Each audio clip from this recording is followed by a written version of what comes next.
Good morning, everybody. Hello, and welcome to another edition of your Bitcoin Economic Calendar. Today is Monday, November the 30th, and it's already shaping up to be a great week for Bitcoin. In today's analysis, we're going to cover a new macro fund looking to invest $500 million in Bitcoin. We're going to look at the US dollar, where it's going, and how that may affect Bitcoin prices. And we're also going to look at the breakdown in gold prices and what we can make of that in the coming week. This and more in today's analysis.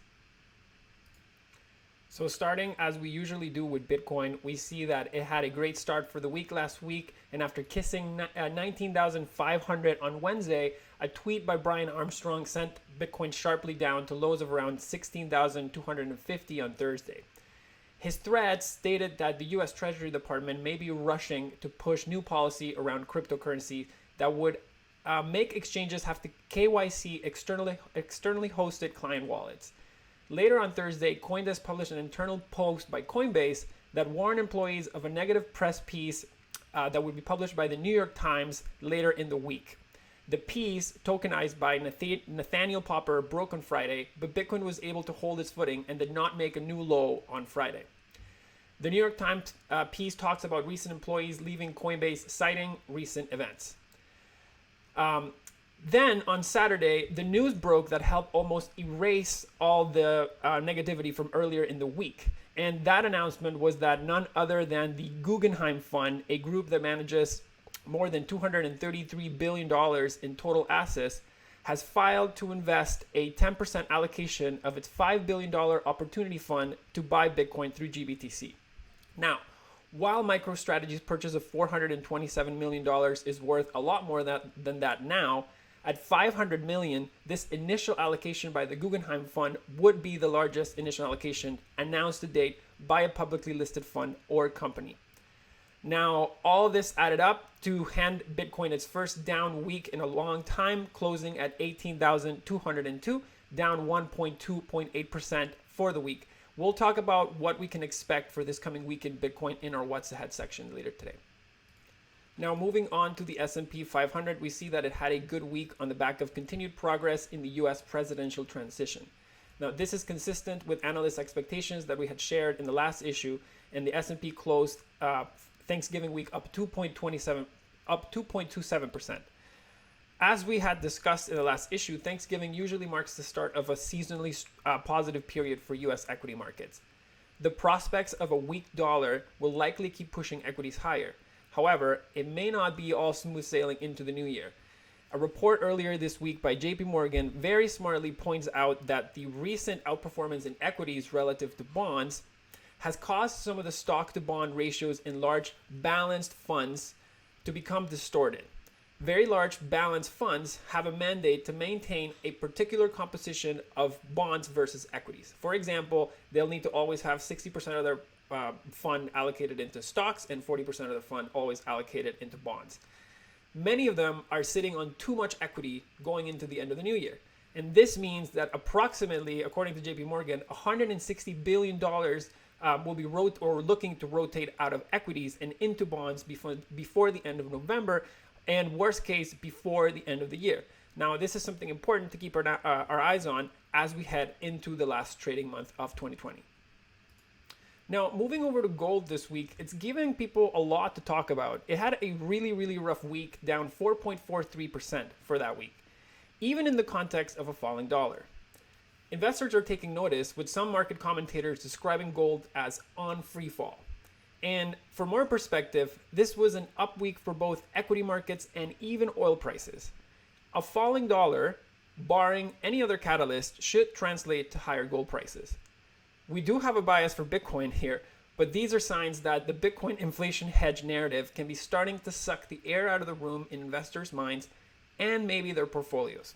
Saw a very interesting tweet out of Raoul Pal last night that is very consistent with this.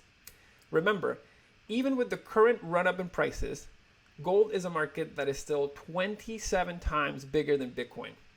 If Bitcoin can continue driving this narrative of inflation hedge that is bullish on human ingenuity and a call option on a new reserve asset, the upside becomes very compelling for macro investors.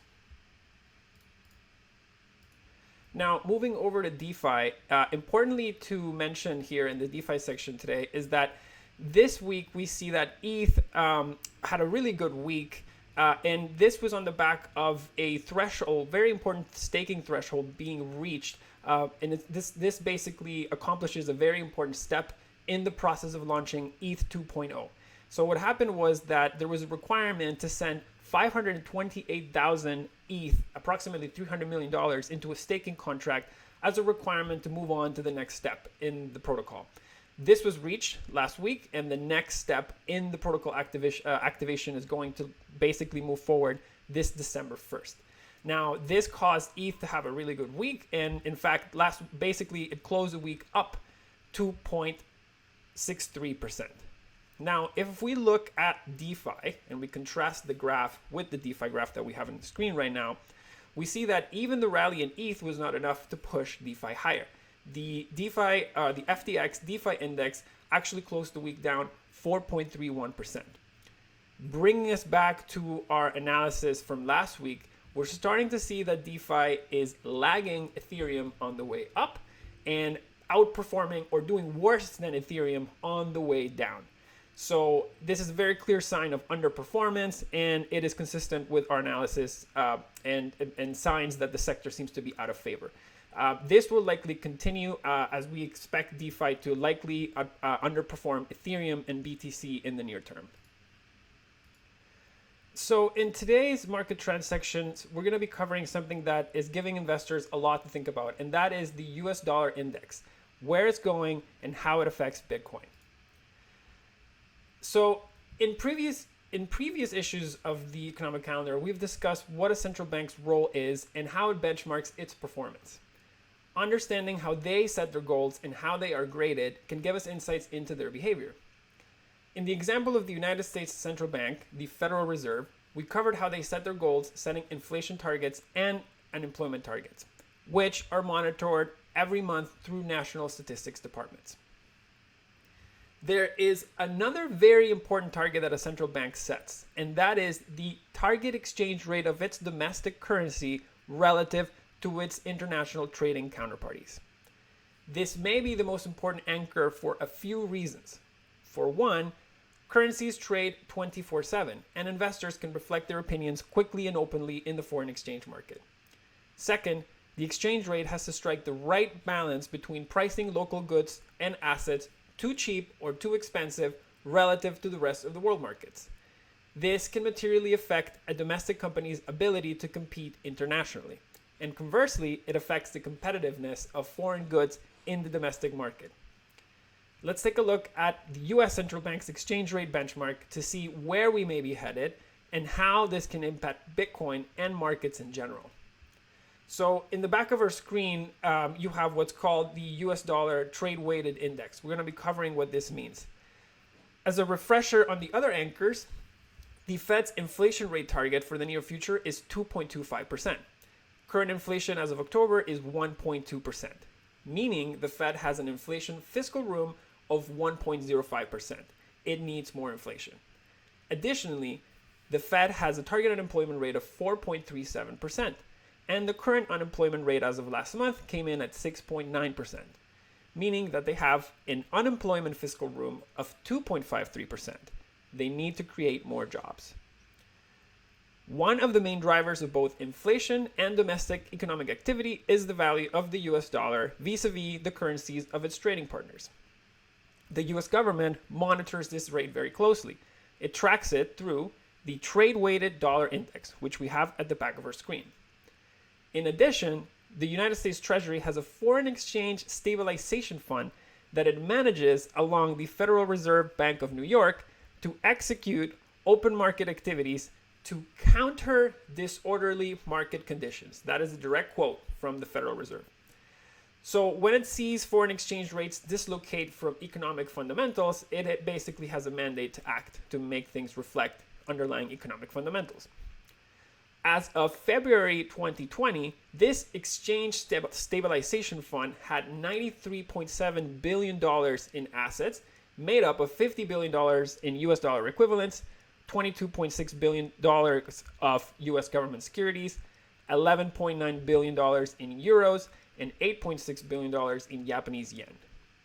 Very interestingly, the US Treasury Department has pledged $50 billion in assets from this exchange stabilization fund to the Federal Reserve as a backstop for COVID emergency lending programs.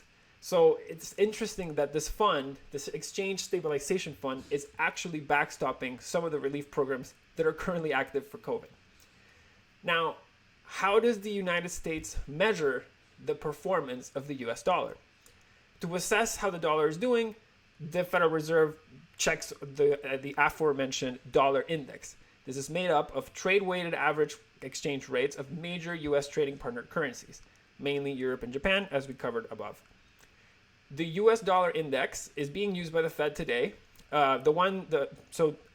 The index, the current index that the Fed is using today, was started in 2006, and it indexed the value at 100 for the start of 2006. That same index, pictured in the back of your screen, is trading today at 113.79. So much, much higher than when it started in 2006. So as we can see also from the graph behind me, this index ranges from 85.53 as of the lowest point it touched on May 2011, and it reached a maximum high of 125.25 on March of this year. Remember, this is looking back to 2006. If we look back to 1968, which is the previous index that the United States was using, we can start to see a few patterns. So interestingly, something to mention in the graph that you see in the back of your screen, those shaded gray areas are actually US recession periods. So as we zoom out into this longer period, we can start to see some patterns. So pattern number one, historically, the index's highest point has been 131.55. Coincidentally, that was in March 1985.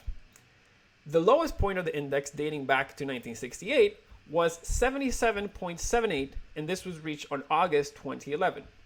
Comparing that to the recent March levels of March 2020 of 125.25, we see that these current levels are actually close to the highest historical values for the dollar index. And we also see that each time the index has previously approached this 120 level, it reverts back very, very sharply. This tells us that the US central bank is focused in not letting the dollar reach these levels. The second pattern that we can see, basically, if we look closely into the shaded areas in both graphs that are the economic recession periods, we see that a couple of things to notice here. One, these US economic recession periods tend to align with global economic shocks. And as we can see, every time there is a shaded area, there's an initial knee-jerk reaction that drives the dollar sharply higher. These are commonly referred to as flight to safety reactions by investors choosing to sell other assets to hold US dollars in times of uncertainty. This strengthens the US dollar and can make US economic recovery harder by pricing their goods more expensive in the international markets and suppressing inflation pressures domestically, which can affect purchasing decisions. So what does this mean for Bitcoin and markets in general? Well, from the data above and the statements that have been put out by the Federal Reserve, it is safe to assume that they will use every tool at their disposal to bring down the dollar index to levels closer to the 100 range. They may even want it to go below 100 for some time to drive domestic inflation higher and reduce unemployment. They've been very vocal about this. So this means that maintaining interest rates closer to zero to foster economic activity for the foreseeable future, and it likely means much more aggressive lending to banks and businesses. It means a weaker dollar is coming, and the Federal Reserve will make sure that that is the case. This is Bitcoin rocket fuel, and the Fed has very little choice. This macro backdrop is likely the big reason, or a big reason, why so many macro investors are hedging their dollars from inflation through Bitcoin. A weaker dollar will also bode well for US companies competing internationally, and it will likely be a tailwind for equity markets into 2021. Moving over to our Bitcoin mining difficulty commentary, we had a difficulty adjustment kick in last night, which came in higher than anticipated at 19.16 terahashes, very close to our all-time highs of 19.97 terahashes reached in October. In a very short order, we've already seen enough hash rate come into the network after that adjustment to reach a new all-time high in the next difficulty adjustment, which is not for 2 weeks, for another 2 weeks. This is a great sign of strength for the network, and it can certainly be a comforting sign for institutional investors to see mining investment continue to show healthy growth, making the networks more robust. So keep hashing, my mining friends. Now, as always, to close the week, we leave you with what's ahead for this week. So if Brian's tweets are correct, the potential regulation that's coming out of the US Treasury may significantly affect how end users in the United States interact with Bitcoin. This has the potential of hurting adoption, although Bitcoin will continue to be able to help those who need it most. If this law is passed, it will be on us, the Bitcoin and crypto community, to make things right again. Having said all of that, the macro inflation hedge narrative for Bitcoin is picking up a lot of steam around the investment community. And these guys have much deeper pockets than anyone already in Bitcoin. If current trends continue, this may push Bitcoin higher regardless of end user adoption hiccups. While many of us would not want it to go down this way, it is always wise to hope for the best, but prepare for the worst. So as always, we'll keep you posted with any relevant news throughout the week from our social media accounts at Hodl with Ledin. If you don't yet have a Ledin account, check out ledin.io and learn how you can start earning 11.7 on your USDC and 6.5 on your Bitcoin. And if you learned something today, click like, subscribe, and feel free to share it to your friends. Thanks, everybody, and see you next week.